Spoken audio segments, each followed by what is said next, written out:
Okay, so I've always been intrigued by using a stainless steel pan and make it non-stick. And I'd like to think I tried to do it the right way before, but it never stuck. I don't want to hop aboard the anti-Teflon Nazi brigade, but I do think about the chemicals of the forever chemicals, the PFASs and everything else that we have in our day-to-day lives and the plastics we use. So I have recently seen a awesome either TikTok or YouTube short about making a stainless steel pan non-stick. And it was so simple that I was like, there's no way that works. And more important, it's like, I could have sworn I tried that. But clearly I didn't, because it worked for her. And I was thinking, oh, that was just a rare occurrence in that video and it's not gonna work for me.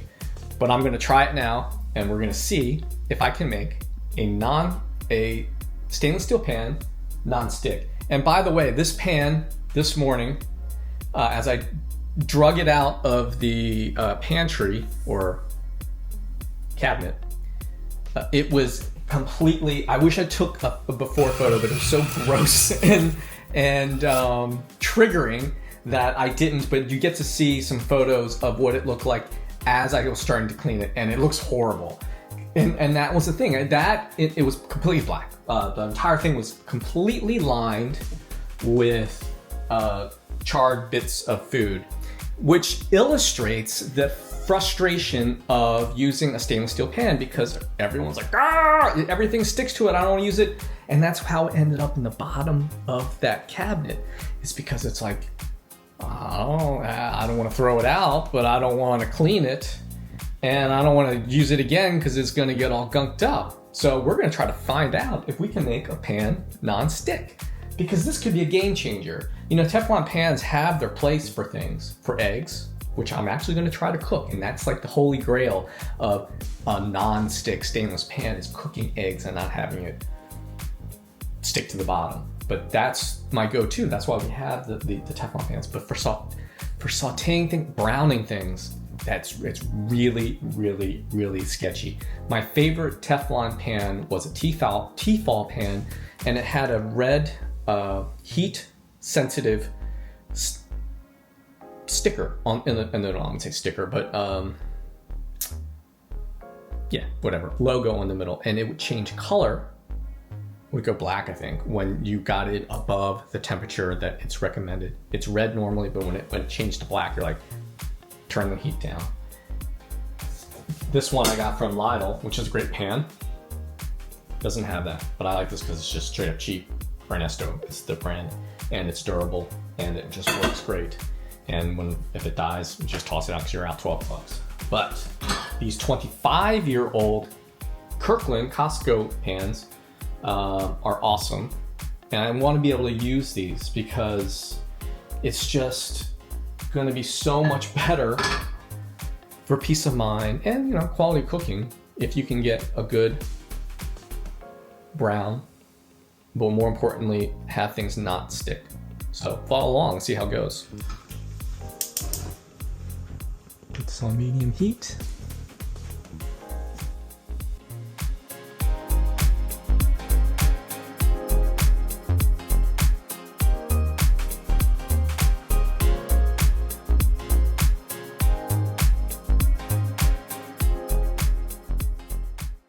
Okay, so I'm going to try to make a stainless steel pan non-stick, heating this pan at medium heat.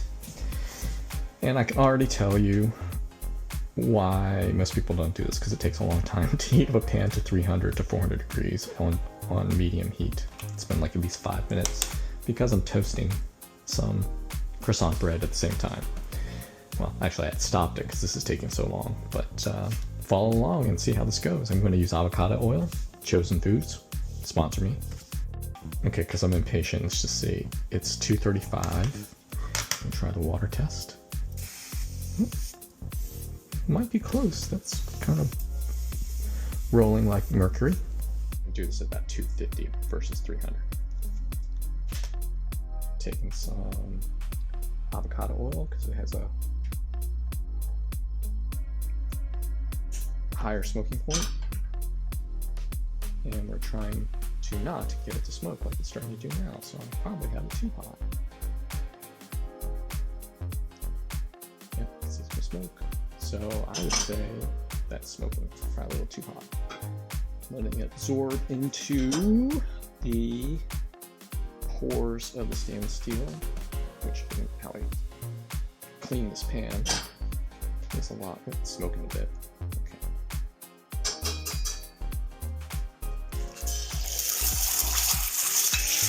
One.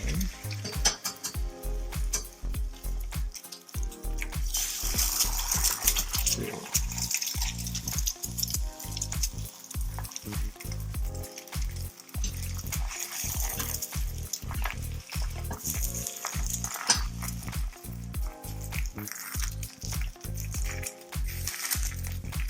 Oh, how did that jump up that hot?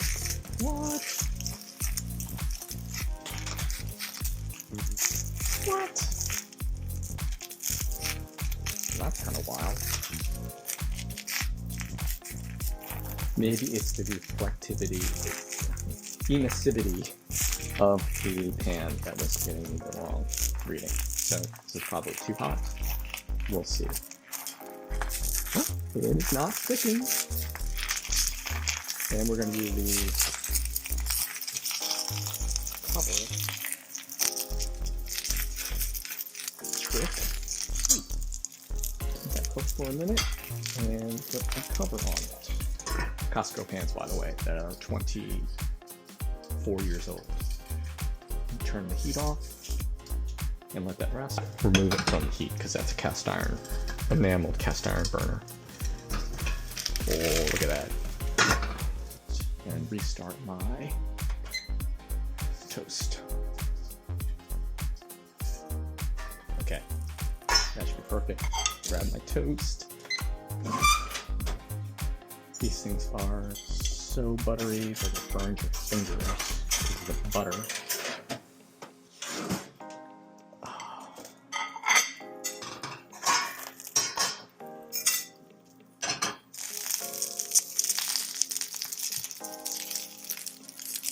Fish turner, best tool ever. And piece de resistance. Non-stick skillet. So medium heat totally does the trick. Look at that.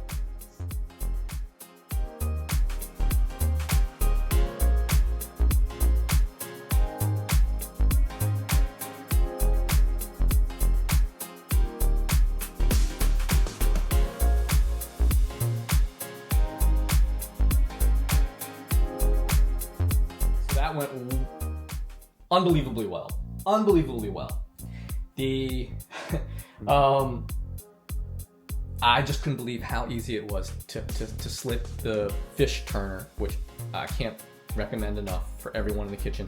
Have a non-stick version of those fish turners and a regular version, the steel version, for when you get higher temperature stuff, like on a stainless steel pan. But that said, I was blown away how it, as soon as I saw it, it smoking, and knowing that I had the temperature too high, I just backed it down just enough and prayed that I could cool the pan down fast enough. But being again at medium heat, it wasn't that far of the range. The pan was definitely nowhere near being red hot, but dropping that temperature down was enough to get it to not vaporize the oil and maintain that level of oil that the egg could stick on. And then what I did was take it off the heat, which I was about to forget. Turn off the heat, take it off, cover it, and then take it off the heat. And that was the thing, because I have cast iron burners, that those hold heat. So you want to get it off the heat and let it just basically steam itself. And Betsy, my wife, came in and she asked me, so how did it go? Well, actually, I yelled out, honey, it worked! And she came and was shocked. And she even told me, kind of like I was saying before, that she would love to use these pans more to brown things for soups and all kinds of things, tofu and everything else, and hopefully it won't stick. Now, tofu is going to be the next one I'm going to try.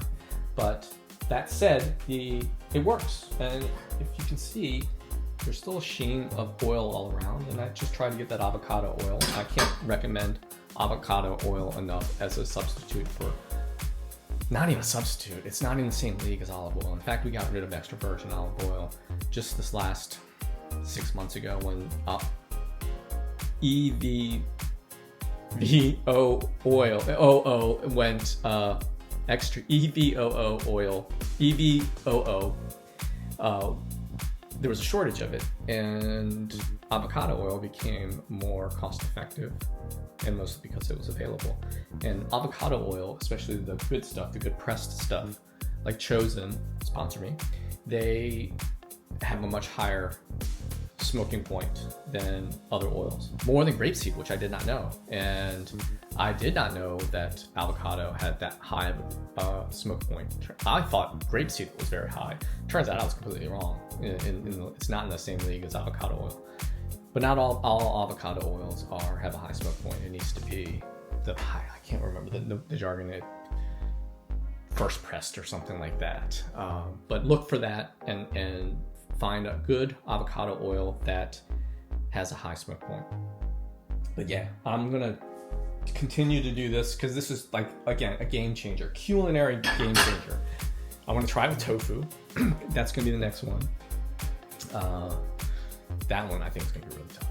So we'll see how that goes, and we'll see what else we can try to cook on a stainless steel pan. And I can't wait to share this with my son because I think he's the one that burnt the pan, and we'll see like what we can do with this. Thanks for watching.